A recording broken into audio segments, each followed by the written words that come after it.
एक कॉम्प्लेक्स सूरत हाल का सामना है पाकिस्तान को खारजा महाज के ऊपर। अफगानिस्तान के साथ ताल्लुक पाकिस्तान का हमेशा से ही बड़ा डिफ़िकल्ट रहा है। मेरे साथ मौजूद हैं जनाब मुशाहिद हुसैन सईद साहब, किसी तारुफ के मोहताज नहीं है, साबिक चेयरमैन है कामा कमेटी बराए दिफा सेनेट। बहुत कुछ सीखते हैं मुशाहिद साहब। आप यकीन मानिए कि बहुत से लोग आपकी बातों से बहुत कुछ सीखते हैं, बट आज सबसे बड़ा कंसर्न ये है कि पाकिस्तान का बड़ा हार्ड अर्नड पीस था जो over the period of time हमने लिया, बट अब बड़ी टर्बुलेंट सी सिचुएशन है पाकिस्तान के अंदर। हमारा अब जो एजेंडा है इस वक्त अफगानिस्तान के अंदर, ये कितना अचीवेबल है कंसिडरिंग कि वहाँ तालिबान हुकूमत है, कंसिडरिंग कि वहाँ पर अमेरिका सेंटकॉम चीफ कह रहे हैं कि वहाँ पर हार्बर किया जा रहा है, टीटीपी को अफगान तालिबान कर रहे हैं। सो हम इस क्वैगमायर से कैसे निकलेंगे अब? अस्सलाम वालेकुम जी मुनीब साहब, और आपके व्यूअर्स को मेरी तरफ से बड़ा अस्सलाम वालेकुम और रमज़ान मुबारक भी हो।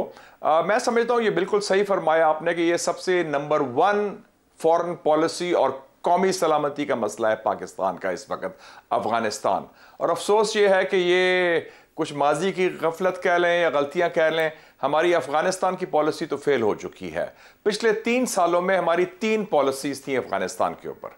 जब अमेरिकन थे तो हम कहते थे गुड तालिबान है अफगान तालिबान, उनका हम प्रोटेक्ट भी करते थे, मदद भी करते थे और उनके लिए तर्जमानी भी करते थे। फिर जब अमेरिका का इनखला हुआ और वो निकले बाहर वहाँ से 15 अगस्त 2021 के बाद, तो फिर हमने कहा कि जो बैड तालिबान है उनसे मुज़ाकरात करते हैं, यानी कि टीटीपी वाले, उनसे हमने मुलाकात भी की, हमारे जनरल्स गए, काबुल गए, उनसे मुज़ाकरात किया।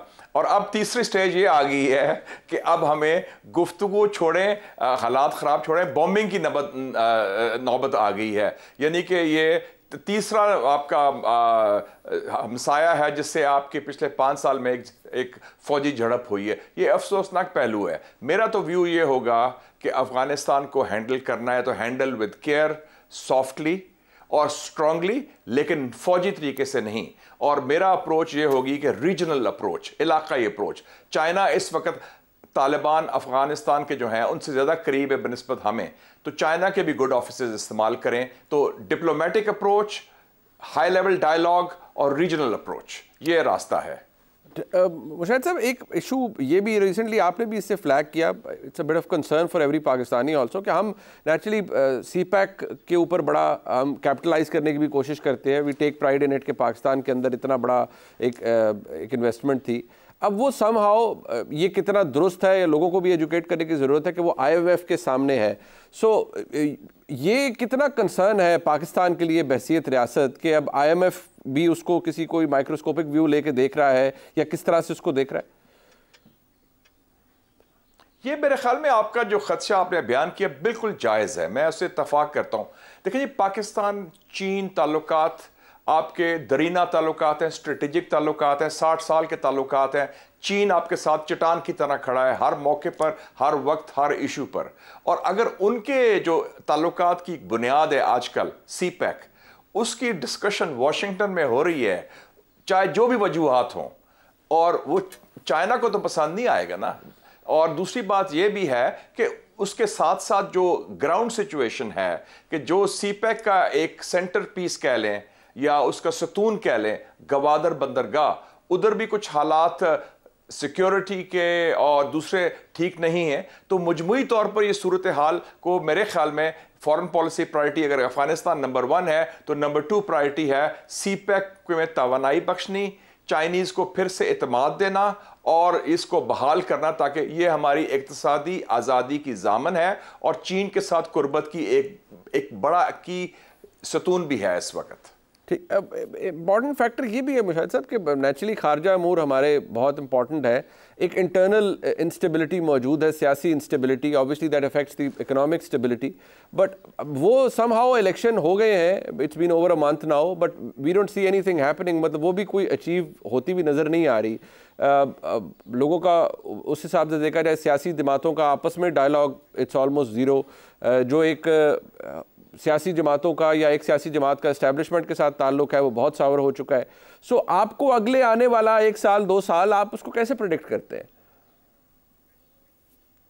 मैं समझता हूं कि ये बिल्कुल सही आपने कहा कि जो इलेक्शन के नतीजे में एक इस्तेकाम आना चाहिए था सियासी हवाले से, वो नहीं आया और उसका इम्कान भी नज़र नहीं आ रहा, क्योंकि लगता है कि एक तो जो प्ले बुक थी 8 फरवरी से पहले वही प्ले बुक चल रही है। मेरे ख्याल में उसमें तब्दीली, उस स्क्रिप्ट में तब्दीली की ज़रूरत है। ज़मीनी हक़ाइक़ तब्दील हो चुके हैं और एक सिर्फ उम्मीद की किरण अच्छी थी मेरे ख्याल में पिछले हफ्ते कि स्ट्रेटेजिक इन्वेस्टमेंट फैसिलिटेशन काउंसिल खाकी अम्ब्रेले में मैंने देखा कि चीफ मिनिस्टर पीटीआई का, पीएमएलएन की और पीपीपी के एक ही सफ में खड़े हो गए और under the protection of the खाकी अम्ब्रेला। वो अच्छी बात है, शुरुआत है कि कम से कम मईशत के हवाले से उनको इकट्ठा कर लिया गया, लेकिन उससे आगे बढ़ने की ज़रूरत है। मैं तो कहता हूँ हीलिंग टच दस्ते शफा सिस्टम में अगर आ गई है पीटीआई, उनको मौका दें। अगर उनकी सीटें बनती हैं तो वो सीटें भी दिलाएं और जिनके खिलाफ ज़्यादा सीरियस केसेस नहीं,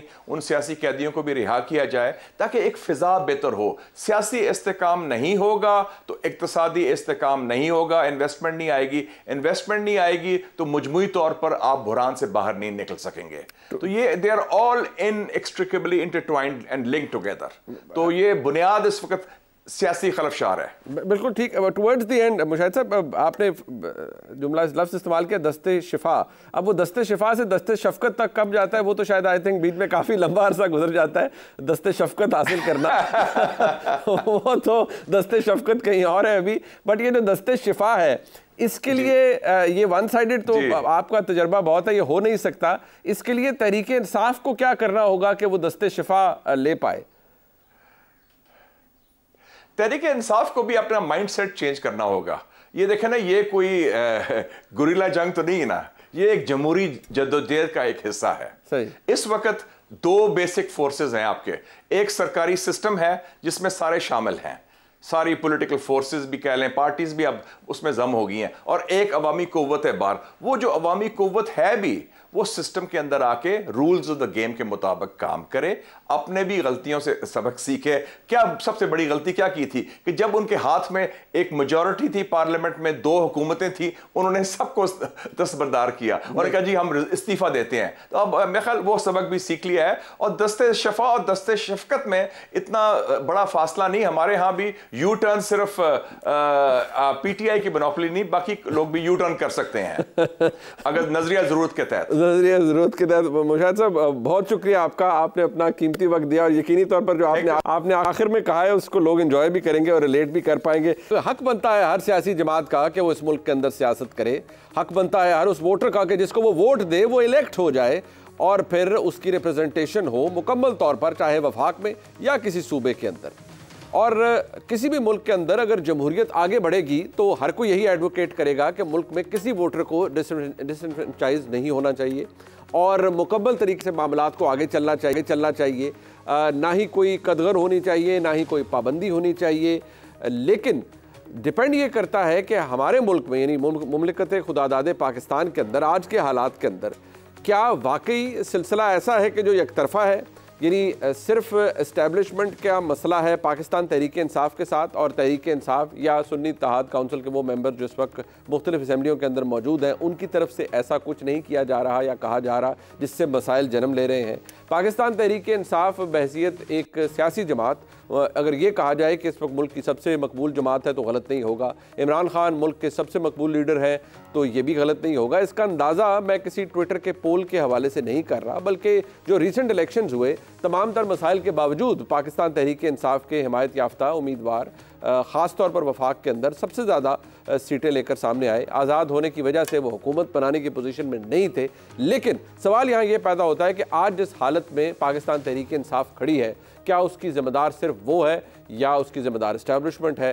क्या उसकी ज़िम्मेदार पीडीएम हुकूमत है या आज की तहरीक इंसाफ का रवैया भी है? तहरीक इंसाफ का आर्गूमेंट ये है कि जो हम कर रहे हैं वो रिएक्शन है, हमारे साथ एक्शन किया गया, जो हो रहा है वो हमारे सामने है। अगर इसको हम जोड़ पाएँ उस रिएक्शन से जो कि हमारे सामने आ रहा है, और वो है जनाब असद कैसर साहब का, जनाब शेर अफजल मरवत साहब का। असद कैसर साहब ने रिसेंटली इस हवाले से क्या फरमाया? उन्होंने कहा मुल्क आपका नहीं है। सुनिए। हम ऐलान करते हैं कि जो कोई सोचता है कि वो अपनी मर्जी से इस मुल्क को चलाएगा, अगर कोई जो सोचता है कि वो अपनी मर्जी से फैसले हमारे ऊपर मुसल्लत करेगा, अगर कोई सोचता है कि उसकी मर्जी से लोग आगे पीछे होंगे, पार्टी में होंगे, वो वक्त गुजर गया है, वो खत्म हो गया है। ये किसी के बाप का मुल्क नहीं है, ये हमारा मुल्क है हम अपनी ज़िंदगी इंतखाबात में इंशाअल्लाह अवाम के पास जाएंगे, जलसे करेंगे, जुलूस करेंगे। अब एक तरफ जनाब असद कैसर साहब ये कह रहे हैं, और असद कैसर साहब एक बड़ी मेन उन मेंबर्स में से शामिल है पाकिस्तान तहरीक इंसाफ के, साबिक स्पीकर भी हैं कौमी असम्बली के। अब वो एक तरफ वो ये फरमा रहे हैं, और जनाब शेर अफजल मरवत साहब उन्होंने एक ट्वीट की और उस ट्वीट का लिंक हमारे सामने मौजूद है। उस पर उन्होंने कहा जी कि मुझे 30,000 पाकिस्तानी दे दें जो जिगरे वाले हों, खुदा की कसम आपका मैंडेट भी आपके कदमों में होगा और आपका लीडर भी आज़ाद होगा। उन्होंने इसके अंदर चंद और बातें भी कही हैं, वो क्या कह रहे हैं तो सुनिए।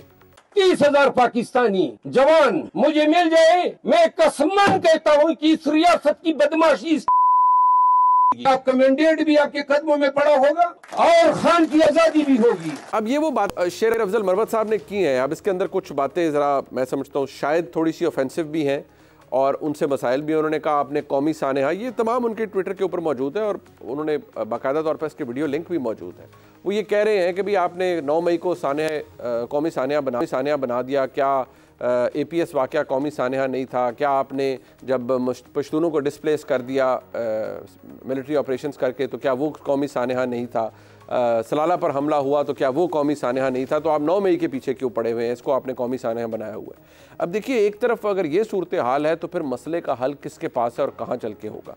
साथ ही साथ आज ही के इस प्रोग्राम में हम ज़रूर बात करेंगे कि पंजाब के अंदर एक नई हुकूमत है, मरीम नवाज शरीफ साहबा वज़ीर आला है, उनकी सोशल मीडिया टीम या उनकी टीम जो उनके साथ है वो उनका ओवर एक्सपोजर करवा रही है वज़ीर आला का, या ये दुरुस्त तरीका है? और मैं आज हमेशा कहता हूँ कि शायद इस डे एंड एज के अंदर ऐसा ही प्रेजेंटेशन होनी चाहिए किसी भी वज़ीर आला की, और लोगों को ऐसे ही लोगों का मामला सामने आना चाहिए कि वज़ीर आला के बारे में हर चीज़ उन्हें पता हो। उसके अंदर चाहे वो कितनी ही अजीब क्यों ना साउंड करे, कितनी ही अजीब क्यों ना नज़र आए, लेकिन वो ऐसे ही है।